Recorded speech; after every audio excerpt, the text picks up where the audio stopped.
Hola, ¿cómo están? Mi nombre es Diego Pineda, yo soy ingeniero de datos y en el video del día de hoy vamos a ver lo siguiente. El objetivo del video del día de hoy es darte 3 tips de cosas que no debes hacer si estás aprendiendo análisis de datos. ¿Y cuáles pueden ser esas 3 cosas que debes hacer? Cuando nosotros estamos comenzando en este mundo del análisis de datos, siempre solemos cometer muchos errores. ¿Como cuáles? Errores como querer aprender todo al mismo tiempo, ¿cierto? Tal vez no saber por dónde comenzar, ¿cierto? Tal vez querer aprender todas las librerías, todos los lenguajes de programación y muchos otros errores más. Entonces, la idea del video del día de hoy es darte 3 errores principales que cuando yo estaba aprendiendo análisis de datos, y actualmente todavía sigo aprendiendo porque es un campo muy grande, sin embargo te voy a dar los 3 principales errores que yo he cometido en esta experiencia laboral. Yo ya llevo 5 años como ingeniero de datos combinado con análisis de datos, y lo que voy a hacer es darte esos 3 puntos principales que debes tener en cuenta para no caer en el error, ya que cuando yo estaba comenzando en este aprendizaje pagaba muchos cursos o hacía muchos otros procesos de voy a aprender acá un poquito y después voy acá y aprendo otro poquito, y me confundía en términos, me confundía en limpiezas, me confundía en normalización, me confundía en muchas cosas que no quiero que a ti te pase. Entonces, ¿cuál es la primera de ellas? El primer error que no debes cometer es aprender desde lo más complicado. ¿Cómo así aprender desde lo más complicado? Vamos a colocar un ejemplo, y es, yo quiero comenzar en el mundo del análisis de datos, ¿cierto? Y yo veo una persona, ejemplo, que sabía Machine Learning o que sabía de nube, ¿cierto? Manejaba AWS o manejaba Azure o manejaba lenguajes de programación como Python y demás, ¿cierto? Entonces yo digo, a mí me gustaría aprender eso, ¿cierto? Y yo comienzo a aprender por ahí. Sin embargo, si yo estoy comenzando hasta ahora en este mundo, yo no puedo comenzar con un lenguaje de programación, yo no puedo comenzar con una nube como es Azure, como es AWS, porque hay muchas cosas de fundamentos que yo no voy a saber, ¿cierto? Y lo importante acá es no comenzar desde lo más complicado. Cuando yo estoy comenzando, primero debo fundamentar unas bases. ¿Cómo se fundamentan unas bases para análisis de datos? Siempre, en efecto, con bases de datos. Y el primer acercamiento, si bien no es una base de datos, y quiero dejarlo claro, el primer acercamiento es Excel. Tú debes aprender Excel, ¿cierto? Ya después de que aprendas Excel, como lo he repetido en muchos videos, puedes pasar a Power BI o ya puedes pasar a SQL y después puedes pasar a Python.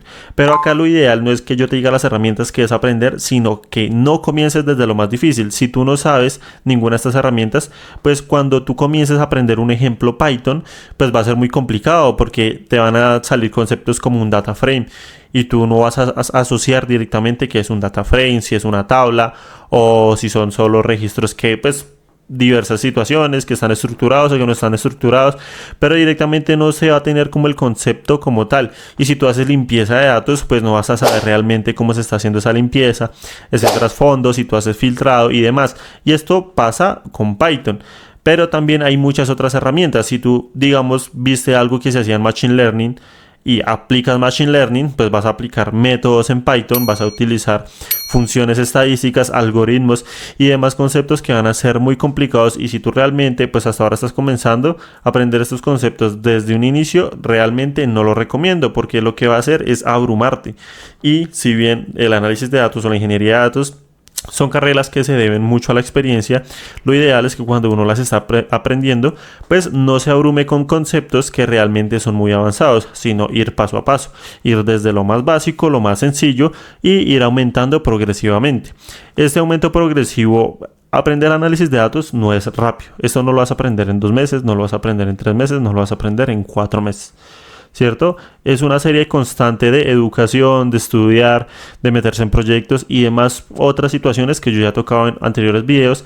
Sin embargo, debes ser muy paciente y sí o sí comenzar desde lo más básico, porque es mejor que tengas los conceptos claros y las bases claras a que digas que sabes hacer un modelo de Machine Learning cuando te toque en un ejemplo un concepto básico de análisis de datos, como no sé, puede ser una limpieza o una normalización de una base de datos, y tú no lo sepas, y no lo sepas porque te saltaste ese proceso de aprendizaje. Entonces lo ideal es no comenzar desde lo más difícil para evitar este tipo de frustraciones y que tu aprendizaje sea completo. Vamos a colocar acá un ejemplo sencillo con lo que viene a ser este modelo. Este modelo lo encontré acá en GitHub, ¿cierto? Voy a dejar acá el enlace por si alguien lo quiere ver. Sin embargo, cosas tan sencillas como temas de variables, como esta la que viene a ser el login, ¿cierto? Si yo creo directamente un metamodelo, ¿cierto? La definición de las funciones, cómo van a funcionar, valga la redundancia, esas funciones, cómo hago el llamado de cada una de ellas, cómo funcionan los métodos, cómo funcionan estos condicionales. Aprender todo esto es mucho más complicado, ¿cierto? Si nosotros queremos iniciar de una y no sabemos conceptos básicos. Adicional a esto, cuando uno está iniciando, digamos que hacer código, uno piensa que solo es el código, pero eso es incorrecto. Si tú estás en un entorno de desarrollo, tú no solo vas a hacer el código, sino también debes aprender temas de despliegues, ¿cierto? Y si estás aprendiendo temas de despliegues, pues debes saber también la rama en la que tú debes trabajar, si tienes una rama propia o si tienes una rama máster. Si hay entornos de calidad, pues va a haber una rama para calidad, va a haber una rama para desarrollo o va a haber una rama para el entorno que haya, ¿cierto? Para poder darle un seguimiento. Y también, si hablamos de rama, pues también debemos tocar temas de qué es un repositorio, ¿cierto? Que es esa centralización de esa información en donde se le da seguimiento a los cambios, qué se está cambiando, qué no se está cambiando, quién lo cambió y demás, ¿cierto? Entonces, cuando nosotros hacemos código, no es solo aprenderse el código, saber para qué sirven las funciones, cómo categorizarlas, en dónde utilizarlas y demás, sino también debemos aprender temas de repositorios. Y también, si estamos en este tema, pues debemos saber que no todo el código se quema en un, digamos en este caso, en un notebook, sino que yo debo tener varias carpetas, ¿cierto? Dependiendo de lo que yo esté haciendo.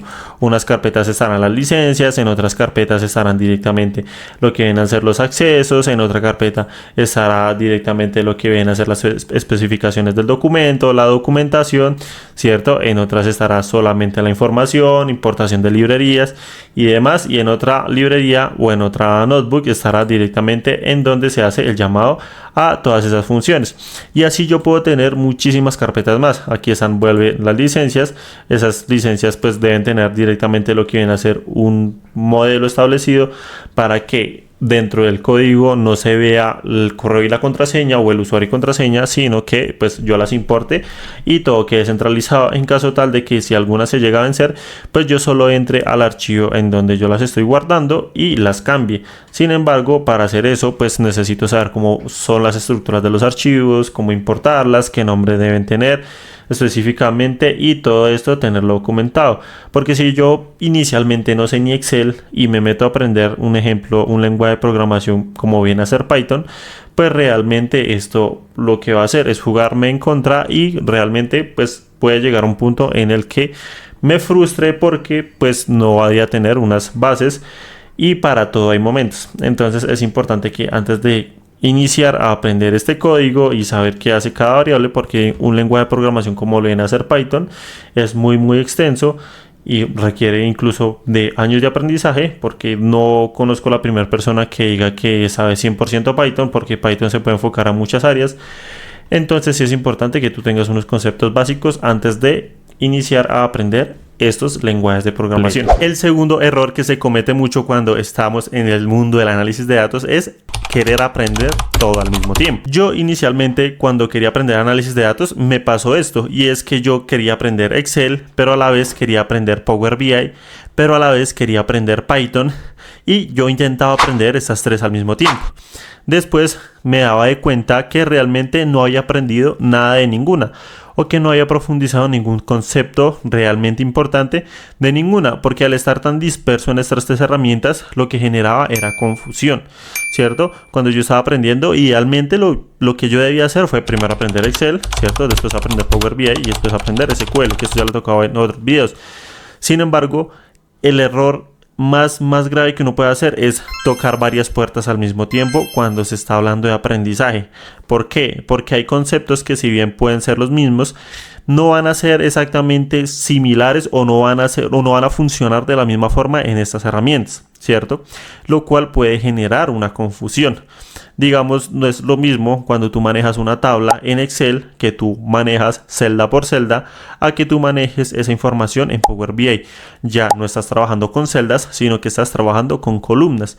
Y asimismo, si tú manejas Power Query, pues la interfaz gráfica de Power Query es que tú puedas directamente darle clic a cada una de las columnas y poder editarlas pues con la interfaz gráfica, ¿cierto? Sin embargo, en Python esto no sucede de esta forma. Tú, si vas a editar una columna o vas a hacer una limpieza, directamente te refieres a la columna con código y utilizas el método de limpieza o demás que necesites con ese código. Si bien son conceptos que vienen a ser básicamente transversales en las tres, se aplican de diferente forma. Entonces, es bueno que tú, si vas a aprender estas herramientas, prefiero que las aprendas una por una y que no vayas aprendiendo las tres al mismo tiempo, porque lo único que vas a hacer es alargar tu proceso de aprendizaje mucho más, ya que directamente si tú en un mes te gastabas solo aprendiendo un ejemplo de Excel, pues ya no te vas a gastar un mes, sino que te vas a gastar 3 meses, 4 meses.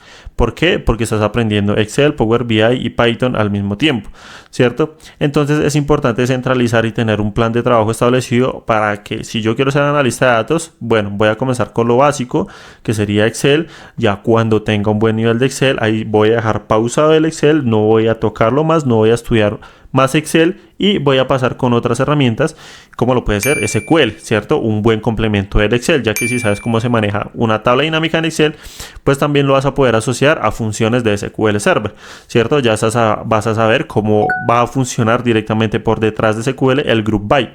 Sabemos que el Group By básicamente lo que va a hacer es categorizar ciertos datos que puedan ser duplicados, los va a categorizar por, digamos, una función de agregación. Si tú quieres, un ejemplo, sacar el conteo de las veces que en tu tabla de ventas dice venta Diego, ¿cierto? Tú quieres saber cuántas ventas hizo Diego, pues lo más probable es que en SQL tú hagas una agrupación para sacar ese número de ventas que hice yo, ¿cierto? Es lo mismo que hacer una tabla dinámica en Excel colocando esos valores por conteo.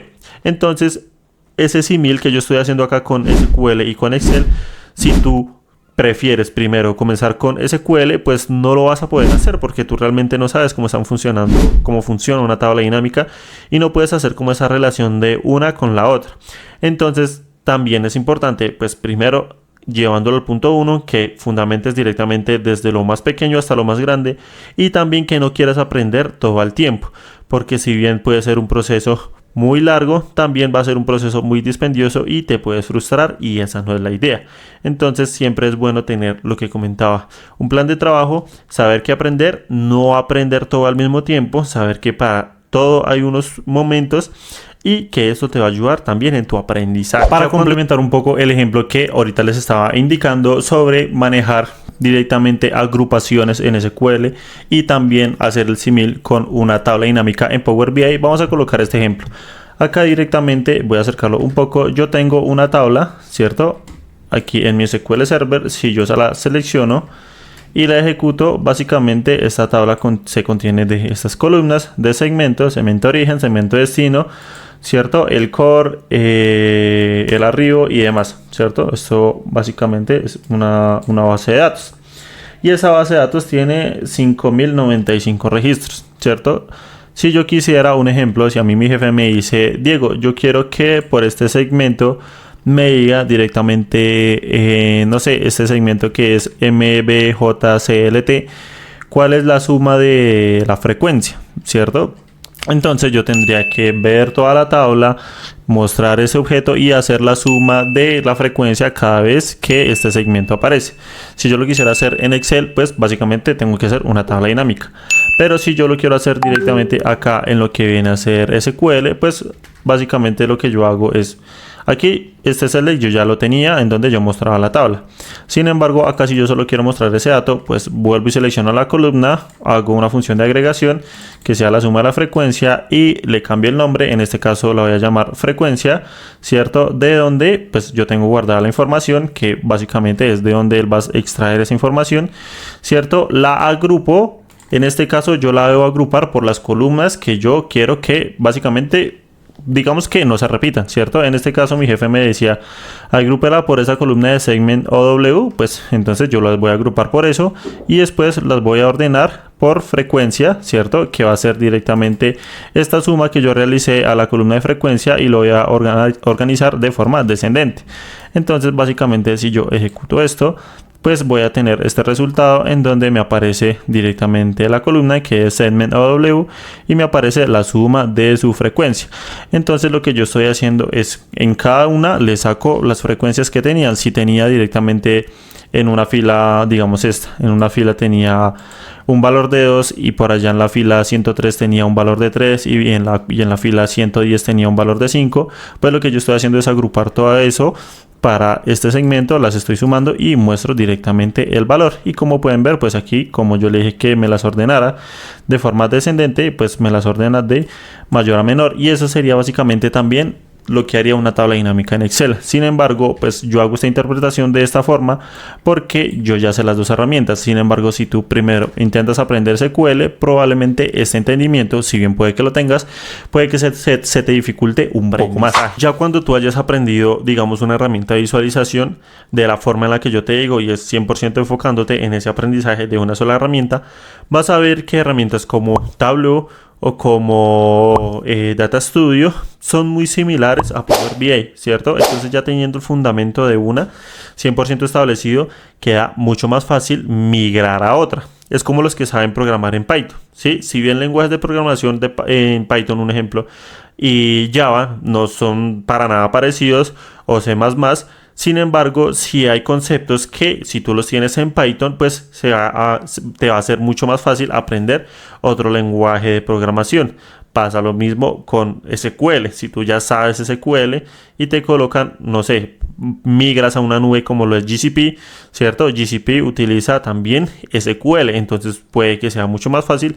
Hay funciones que no van a ser las mismas, sin embargo, la identidad del lenguaje es exactamente igual, entonces se te va a facilitar. Y es esta la idea, no que comiences a aprender un poquito por acá, un poquito por acá, un poquito por acá, porque realmente eso no es nada productivo. Tienes que ser organizado. Y el tercer error que yo cometí cuando yo estaba en el desarrollo de reportes, de código, de pipelines y demás, es no documentar las cosas. ¿Por qué es importante documentar las cosas? Porque digamos que, vamos a colocar el ejemplo que tú realizaste un proyecto, ¿cierto? Hoy. Y ese proyecto funcionó a la perfección, ¿cierto? Sin embargo, pasaron 2 años, tú sigues en la empresa y el proyecto falló. Tú no dejaste documentación, entonces tu jefe va a levantar la mano y van a decir, bueno, este proyecto falló, ¿quién fue el que lo desarrolló? Lo desarrolló, en este caso, Diego Pineda. Y después de esos 2 años me van a decir, Diego, mira que este proyecto está fallando porque puede que haya cambiado el origen de datos, puede que haya cambiado la estructura o muchas otras situaciones, o porque simplemente pues se venció una licencia o cosas por el estilo. Entonces me piden a mí que lo revise. Sin embargo, el conocimiento que tengo hoy no va a ser el mismo conocimiento que yo voy a tener en 2 años. Entonces, cuando yo revise eso, probablemente primero ni me acuerde de qué fue lo que hice, ¿cierto? Porque en una empresa se presentan muchísimos proyectos y tú sales de uno y te metes en otro, sales de uno y te metes en otro. Entonces, primero puede que ni te acuerdes, o segundo, pues puede que cuando tú veas lo que hiciste, pues encuentres muchas oportunidades de mejora, porque tu conocimiento idealmente debe ser mayor. Entonces, si a ti te piden arreglarlo, pues realmente tú lo primero que vas a hacer es preguntarte, ¿de esto hay documentación? Y si tú sabes que hiciste el proyecto pero no dejaste documentación, pues realmente no lo vas a poder, digamos que hacer de una forma rápida y tendrías que ingresar al proyecto, comenzar a mirarlo, ver si se puede, ver si no se puede, ver todas las variables que afectan al proyecto y demás, cosa que no pasaría si el proyecto estuviera documentado, y la documentación es una parte muy importante. Si bien yo entiendo que pueda ser de pronto un poco dispendiosa y un poco aburrida, es muy necesaria, porque no solo para ti, sino para las personas que pues digamos que van a ingresar también a un proyecto. Y si yo hice una aplicación, un ejemplo, y me voy a otro proyecto, pues idealmente otra persona debe darle soporte a esa aplicación, y para esa otra persona llegar e interpretar la aplicación, interpretar el código o interpretar la limpieza de datos que yo hice, pues va a ser mucho más difícil si no tiene documentación, a que si yo mismo soy el que le pasa un documento en donde le digo, mira, esta función hace esto, hace esto, hace esto, hace esto, de pronto grabo un video, de pronto dejo presentaciones, ¿sí? Entonces todo eso sirve no solo para un cargo nuevo, sino para mí mismo, en caso tal de que yo ya haya realizado muchos proyectos, el que yo hice en su momento falló y necesito darle soporte, pues poderme acordar que hacía cada función. Porque idealmente cuando una persona está comenzando, uno dice, pues si lo hice yo sé cómo lo hice y lo tengo acá. Pero muchachos, eso no funciona eso no funciona en el mundo real. Siempre hay cosas que se nos olvidan porque cuando estamos en empresas así grandes, pues uno tiene que estar aquí, uno tiene que estar allá, uno tiene que estar allá, tiene muchas cosas de las cuales rodearse y muchos proyectos en los cuales pensar. Entonces siempre se nos van a olvidar cositas, o si muevo una variable acá que pueda afectar por allá en calidad, que pueda afectar en producción, que pueda afectar en otra base de datos, y siempre es bueno tenerlo todo documentado. Entonces este es un error sí o sí que les indicaría que no cometieran, y también adicional a eso porque la documentación vuelve y hace ese proceso de educación y de entendimiento al proyecto. Si yo documento todo, yo hago ese proceso de escribir, de interpretar, de qué fue lo que se hizo en cada una de las situaciones y demás. Entonces es bastante importante. Es como cuando tú aprendes algo. Una cosa es que tú lo veas, que lo están diciendo, digamos, tu profesor en la universidad, y otra cosa es que cuando tu profesor lo dice, tú lo vayas anotando, porque al anotarlo haces un tema de aprendizaje mucho más completo. Entonces siempre es bueno que tengas todo documentado. Eso sería todo por el video del día de hoy. Ya sabes que si te gustó el contenido, puedes suscribirte a mi canal de YouTube Select Data, en donde encontrarás mucha más información que te ayudará en tu aprendizaje como analista de datos, ingeniero de datos o científico de datos. Muchas gracias.